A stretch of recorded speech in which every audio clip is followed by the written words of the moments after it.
are out here today at Crimson Cliffs High School, home of the mighty Mustangs, and visiting with Coach Kasey Winters, the head coach of the boys varsity. Coach, thanks for visiting with us, and good to see you again. Yeah, appreciate you coming out. Look forward to our conversation. Okay, let's get right to it, and help me out a little bit here. Tell me all about Kasey Winters, the man, the coach, the legend. Well, this is my third year here at Crimson Cliffs High School.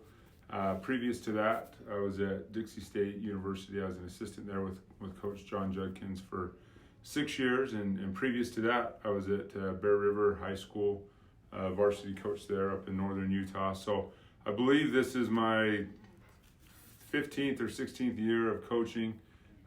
Previous to that, I actually played for Coach Judkins for the majority of my college career at both Snow College and back down here at Dixie State. And then I had a 1-year stint at Idaho State, my junior year of college. So I love coaching. I'm here with my family.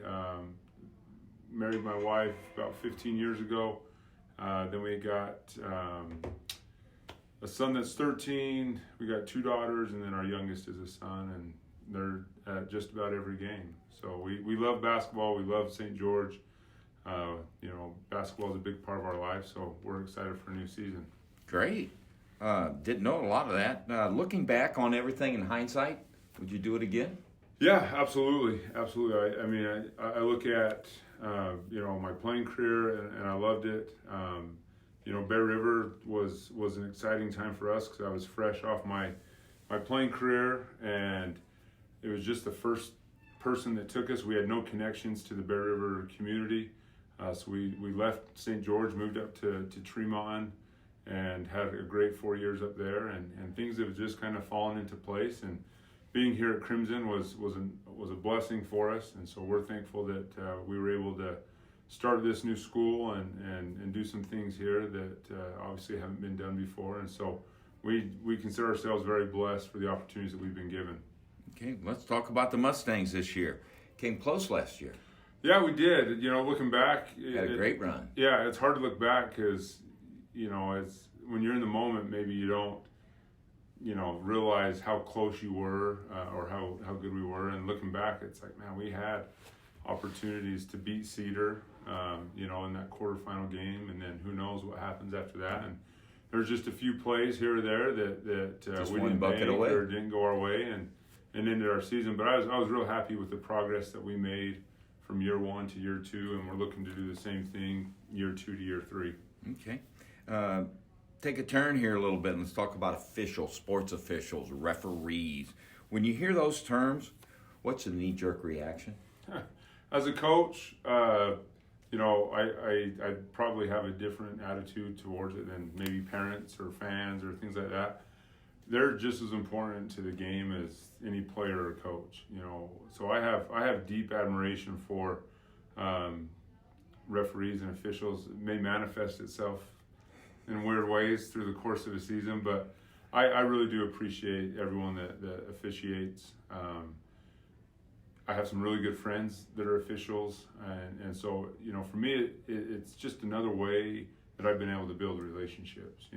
Coaches really talk about the relationships they have with players and the relationships that they have with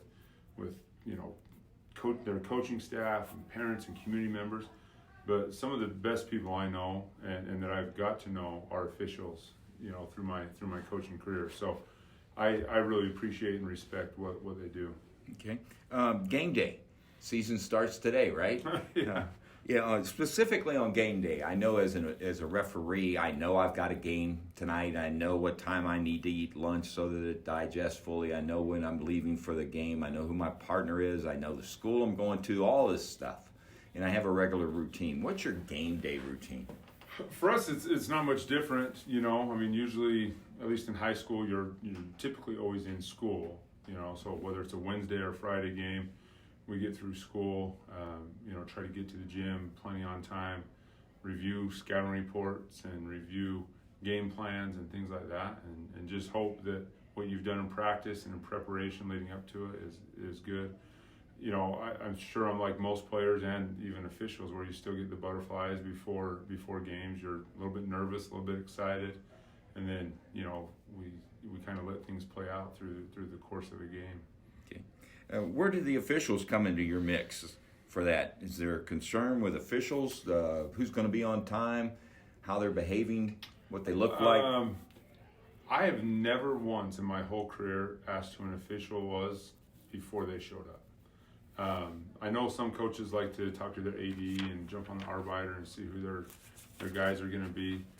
I don't think it matters. Obviously when I see the guys walk into the gym, I feel like I know most of them, and so sometimes you do have a pretty good idea of how the game might be controlled, how I need to control myself based on who's officiating.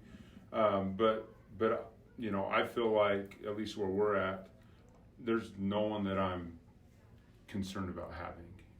We've got a good group of officials. We have some younger guys that are coming up through that are paired with some really good veteran officials. And this is an approach we've tried to take here at Crimson Cliffs, and I know, as referees listening to this, they're probably going to laugh. We've really, really tried to kind of have that next play mentality and not focus on things that we can't control. And so for me as a coach, I know where I'm at now compared to where I was early on in my career is a completely different place. And that's something I've really tried to learn is to just maintain that good relationship and try to not control the things that I know I can't control. And we're trying to do the same with our players. And so for me, it doesn't matter who's here. It's just kind of going with the flow, testing the waters a little bit on some things more than others, but really just trusting that the guys who are here are going to do the best that they can. Okay. Once we toss it up and we get underway during the game, the officials' overall philosophy as far as communication with the coaches. We try to answer as quickly as we can what concerns, questions you have, very concise, direct, to the point, so that we can get your attention back on the game, because that's what you do best. Talk to me about your approach to dealing with officials. I love communication, and I think this probably can be said for most coaches, is we just need to be satisfied with the answer we get, right? And a lot of times it's not going to be what we saw or what we agree with, because if it was, we wouldn't be saying anything anyway, And so I think I always appreciate some sort of explanation. Hey, I saw this. Man, if you saw it that way, sorry, we'll keep an eye on it, or whatever it is. I always appreciate that. And I don't ever expect an official to say, hey, I missed that one, or I got it wrong. If you do, great. I'll say the same thing when I feel like I got it wrong. But I just want, really, especially on maybe a moving screen or a block charge or a travel or something like that, just tell me what you saw. So really the end thing is, if a kid keeps traveling, I can say, hey, this is what he's seeing. Stop moving your pivot foot, or stop doing this, or stop sticking your knee out on a screen. And so the communication, hopefully for me, is not to prove that I'm right, but getting the information that I need to pass along to my team to improve their play. Okay. Your point of view for officials as a group, if we could get them all together, what would you tell us? What do we need to change? What do we need to keep doing? What do we need to start doing? I mean, communicate, I think, is a big one. Obviously, we want guys that are working hard, so that that brings in the communication aspect. That brings in the just being approachable, I think, to a certain extent, where it's, at least from a coach's perspective, not crossing the line. Getting up and down the floor and being in the correct position to make proper calls. But I really think, for us, it's just letting you do your job, and I just took the rules clinic earlier this week. So obviously on my mind, is, I know you guys have certain things that you're looking at emphasis wise. So this year they talked a lot about, traveling. They talked a lot about screening. They talked about, those sorts of things. And so those are the things that are always fresh on my mind, so if something isn't getting called, it's been hand checks, it's been post play, it's been this or that. And it seems like it's really good at the beginning of the season, then sometimes it kind of goes. It's hard, to keep it going throughout the course of the season. So for me, it's always just making sure that those emphasis are being called or focused on, at the beginning of the season. I've had the privilege of working for you several times over the last couple of years.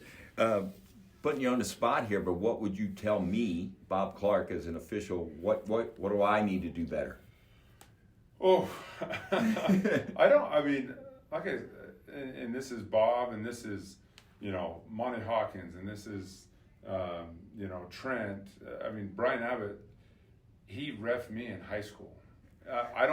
There's not very many guys that I feel like I need to tell them what to do. They've been doing it longer than I've been at it, and so, like I said, there's not very many officials that I would just say, hey, you shouldn't be out here doing this, and I think for the young guys that are coming up, it's like you have some really, really good officials to look up to learn from, and so just like in basketball, you have your favorite player, you have your person you're trying to emulate.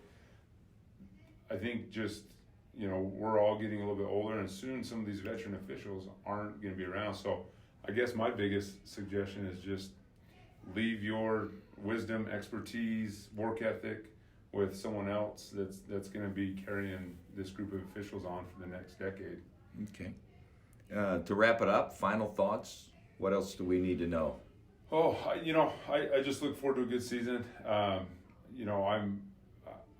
I'm always okay if I need to be told to be quiet, or, usually I appreciate that before, I get teed up, but, that's only happened once in 3 years. So, hopefully that's not something I ever strive to do, but just, I think the biggest thing is just remember that everyone's a competitor, players, coaches, and referees are too. They want to do the best they can. And so, I think just, if we can all just find that balance where we're all working in the same direction, where the players are playing, the coaches are coaching, the referees are refereeing, then I think it just makes it a better game. I can focus on what I need to, the players can play, and the officials can do their job, and everyone leaves the gym somewhat happy no matter the outcome of the game. Great. Okay. That wraps it up. All right. Thanks, Coach. Yeah, thank you.